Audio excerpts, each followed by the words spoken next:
श्री राधे राधे। परम वियोगिनी श्री विष्णुप्रिया जी का जीवन चरित्र गतांक से आगे। हे महामहिम, क्या कहूँ आपको, क्या संबोधन करूँ? स्वामी, नहीं नहीं, ये अधिकार मेरा छीन लिया गया है। मैं आपकी पत्नी और आप मेरे स्वामी। ओह, अच्छा होता ना मैं आपकी पत्नी ही ना होती। हाँ, यही अच्छा होता कि विष्णुप्रिया आपकी पत्नी ना होती, तो ये विष्णुप्रिया कम से कम अन्य नवद्वीप की आम नारियों की तरह आपके दर्शन तो कर सकती थी। सब गए हैं, सब गए हैं आपके पास, पूरा नवद्वीप ही गया है, किंतु एक विष्णुप्रिया नहीं गई। उससे ये अधिकार छीन लिया गया।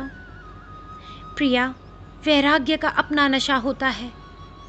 आपने ही उस दिन मुझसे कहा था ना, तो मैं क्या समझूं कि आप पर वही नशा हावी है। क्षमा कीजिएगा, मुझे आपसे कोई शिकायत नहीं है। दासी की क्या शिकायत? दासी शिकायत कर भी नहीं सकती, किंतु हाँ, दासी के मन में ये व्यथा तो रहेगी ही कि उसे सेवा से वंचित कर दिया गया है। छोड़िए इन बातों को। हाँ, मेरे पिताजी आए थे मुझे अपने घर ले जाने के लिए, लेकिन मैंने मना कर दिया।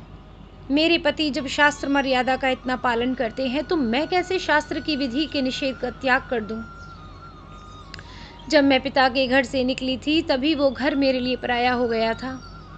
मैं अब यही हूँ, आपके यहाँ, आपकी माता की सेवा में। हाँ, सब कुछ किया आपने, किंतु इस दासी को ये नहीं बताया कि वो अन्न खाए या नहीं।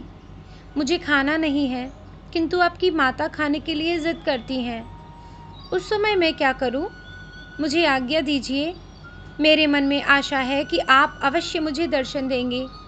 मैं पूछूंगी नहीं कि देंगे या नहीं देंगे, तो कब? दासी के अधिकार में ये क्षेत्र नहीं आता। स्वामी जब चाहे दर्शन दे या ना भी दे, सन्यासी के नियम है। जैसे स्त्री मुख न देखना, आप उसका अच्छे से पालन कर रहे हैं, किंतु सन्यासी की पत्नी के भी नियम तो होंगे ही ना। मुझ अज्ञानी को वो भी बता दीजिए। आज ही मैंने अपने सारे गहने उतार कर फेंक दिए। कंगन उतारने जा रही थी तो मन में आया, इसके उतारने से कहीं आपका अनिष्ट तो नहीं होगा। मैंने नहीं उतारा। उतारना है या नहीं बता देना। आपके वस्त्र हैं, पीताम्बरी, रेशमी, कुर्ते, धोती, उनका क्या करूं? क्या पता उसे भी मैं छू सकती हूं या नहीं, बता देना। आपकी बहुत सारी वस्तुएं हैं, जैसे कंठहार, कठूले, अंगूठी, इनका क्या करूं? आप भी कहेंगे, ये पहले भी परेशान करती थी, अब भी कर रही है। तो मैं किससे पूछूं ये सब बातें?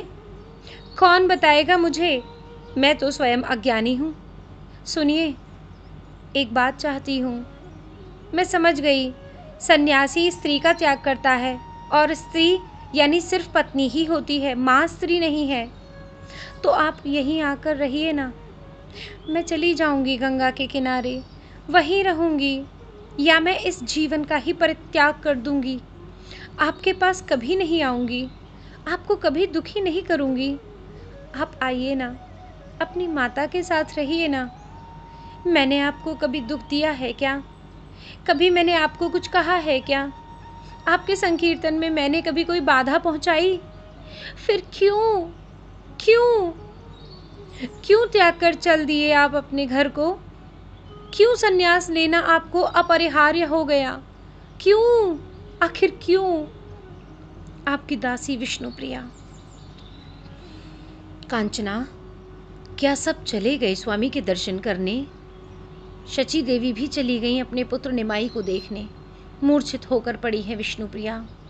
कुछ ही देर में जब मूर्छा खुली तो तब उसने अपनी सखी से पूछा। रोते हुए कांचना ने कहा, हाँ सखी हाँ, सब चले गए। उठ गई विष्णुप्रिया, नयनों के काजल से एक पत्र लिख दिया कुछ ही देर में, और अपनी सखी को देते हुए बोली, कांचना तू जा और जाकर मेरे स्वामी को ये पत्र दे आ। कांचना अकेले कैसे छोड़ दे विष्णुप्रिया को, किंतु प्रिया की जिद, कांचना को वो पत्र लेकर जाना पड़ा। ओह, भीड़, भारी भीड़ है अद्वैताचार्य के मकान में। आचार्य अद्वैताचार्य के मकान में आज पूरा नवद्वीप ही उमड़ पड़ा था। शची माता को आदर देकर गौरांग ने आसन में बिठाया था। कांचना गई। पहले तो उसे प्रवेश ही न मिला क्योंकि भीड़ इतनी थी। हाँ, चंद्रशेखर आचार्य की पत्नी ने कांचना को देख लिया तो उसे आगे बुला लिया। भिक्षा लेंगे अब गौरांग। शची माता को भी परोसा गया। शची माता ने ग्रहण नहीं किया। गौरांग बहुत जिद करते रहे पर शची देवी ने इतना ही कहा, निमाई तू जिद्दी है तो मैं तेरी माँ हूँ। निमाई ने प्रसाद की बात कही तो शची देवी ने प्रसाद भाव से कण ही लेकर माथे से लगा अपने मुंह में डाल लिया। गौरांग ने भी ऐसा ही किया। हस्त प्रक्षालन के लिए बाहर गए गौरांग। जल पात्र लेकर स्वयं अद्वैताचार्य जी उपस्थित हैं। उन्होंने जल डाला। यही अवसर ठीक है, यही। कांचना दौड़ी गौरांग के पास। उनके पास किसी को जाने नहीं दिया जा रहा, लेकिन लोग जाना चाहते हैं किंतु भीड़ हो जाएगी, इसीलिए लोगों को रोका जा रहा है। ये पत्र। कांचना वहाँ तक पहुँच गई। गौरांग ने दृष्टि उठाई, कांचना को देखा, नेत्र चमक गए। कांचना नाम भी पुकारा गौरांग ने। कांचना ने फिर पत्र आगे किया। नेत्रों से ही संकेत में प्रश्न किया, ये क्या है? ये पत्र है, धीरे से बोली। किसने लिखा है? ये स्पष्ट पूछा। विष्णुप्रिया ने। कांचना ने भी स्पष्ट उत्तर दिया। गौरांग के नेत्र सजल हो गए। तुरंत पत्र को पढ़ा। एक ही सांस में पूरा पत्र पढ़ गए। पत्र पढ़ते हुए इनकी आंखें डबडबा गई थीं। ये कांचना ने देखा था। क्या कहा मेरे स्वामी ने? कांचना गौरांग को पत्र पढ़ाकर वापस अपनी सखी के पास पहुंच गई थी। प्रिया ने अपूर्व उत्सुकतावश पूछा था, क्या कहा मेरे स्वामी ने? उनके नेत्र बह चले थे पत्र पढ़कर। कांचना ने कहा। विष्णुप्रिया शून्य में ताकती रही। फिर वापस वही क्रंदन, मैं ही दुष्टा हूँ सखी, मैं ही।